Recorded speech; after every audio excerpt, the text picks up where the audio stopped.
Hare Krishna dear devotees, అందరికీ కూడా గురు పౌర్ణమి శుభాకాంక్షలు. వ్యాసాయ విష్ణు రూపాయ వ్యాసరూపాయ విష్ణవే నమో వై బ్రహ్మ నిదయే వాసిష్ఠాయ నమో నమః. భగవంతుని యొక్క ఒక అవతారమైనటువంటి వ్యాస భగవానులు మనము అజ్ఞానంలో ఉన్నప్పుడు మనకు వెలుగును అందించడానికి జ్ఞానం రూపంలో మనకు మహాభారత, భాగవత, రామాయణ ఇతిహాసాలు, పురాణాలు ఇలా ఎన్నో భగవత్ జ్ఞానాన్ని మనకు అందించారు.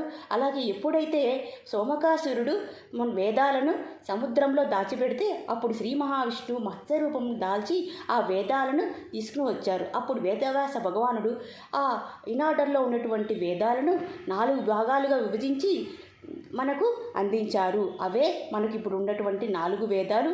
అవే ఋగ్వేద, యజుర్వేద, సామవేద, అథర్వణ వేదాలు. ఈరోజు మనము ఆ పరమగురు అయినటువంటి వ్యాస భగవాన్ని తలుచుకొని అలాగే ఆయన చెప్పినటువంటి సూచనలన్నీ మనం పాటించి మన జీవితంలో అన్వయించి భగవంతుడి కృపను పొందవాలని. హరే కృష్ణ కృష్ణ కృష్ణ హరే హరే, హరే రామ రామ రామ హరే హరే.